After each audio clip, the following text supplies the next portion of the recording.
আসসালামু আলাইকুম বন্ধুরা, বিগত একটা ভিডিওতে আমি বলেছিলাম যে পুকুর, নালা, খাল, বিল এগুলো যখন শুকিয়ে যায় তখন কিছু মাছ কিন্তু থেকে যায় মাটির নিচে। সেখানে একদম শুকিয়ে যদি চৌচির হয়ে যায়, তারপরে ওই মাছগুলো বেঁচে থাকে। কিভাবে বেঁচে থাকে? এটা আল্লাহ তাআলারই একটা কুদরতি। এই কুদরতিতেই মাছগুলো বেঁচে থাকে। আপনারা দেখেন, আমরা যখন পুকুরের মাছ ধরি, পুকুরটা যখন পানিগুলা ফেলে দেওয়া হয়, ম্যাক্সিমাম মাছই কিন্তু ধরা হয়ে যায়। তারপরেও দেখা গেছে আবার পরবর্তীতে বর্ষাকাল আসলে ওই পুকুর পানিতে ভরে যায়, সেখানে মাছ আবার সেই আগের মতো পাওয়া যায়।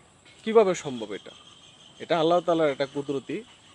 তো ওইটারই প্রমাণস্বরূপ আজকে আপনাদেরকে আমি দেখাবো যে এটা বাস্তব একটা উদাহরণ। কারণ এর আগে যে ভিডিওটা আমি বলেছিলাম, এই কথাটা অনেকে বিশ্বাস করেছে, অনেকে করে নাই। যে শুকনো মাটির নিচে মাছ কীভাবে বেঁচে থাকে, অনেকেরই প্রশ্ন। সেই প্রশ্নের জবাব হিসেবে আজকে আপনাদেরকে আমি এই ভিডিওটা দেখাবো। আপনারা দেখেন, এই দৃশ্যটা আপনাদেরকে দেখাতে চাই আমি। তো আপনারা ভিডিওটি কন্টিনিউ করতে থাকেন, আমি আপনাদেরকে একটা প্রমাণস্বরূপ দেখাচ্ছি।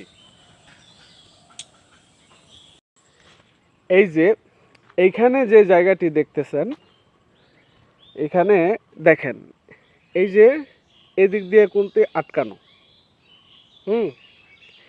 এদিক দিয়ে আটকানো আছে, আবার এই পাশ দিয়েও আটকানো আছে।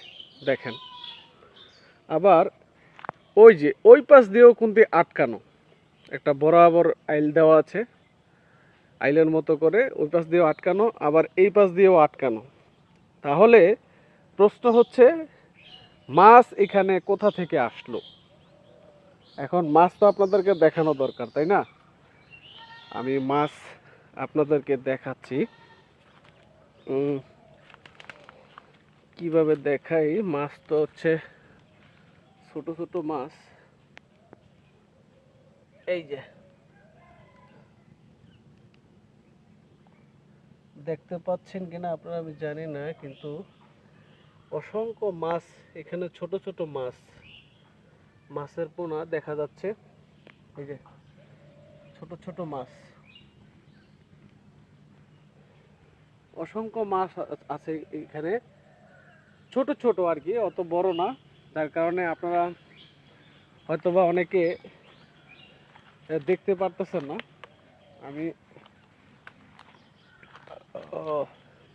এই যে মাছগুলা খুবই ছোট ছোট, হ্যাঁ, এই কারণে আপনারা দেখতে পারতেছেন না। যাই হোক, তা এখন কথা হচ্ছে, তাহলে এই যে মাছগুলা, এই মাছগুলা কই থেকে আসলো?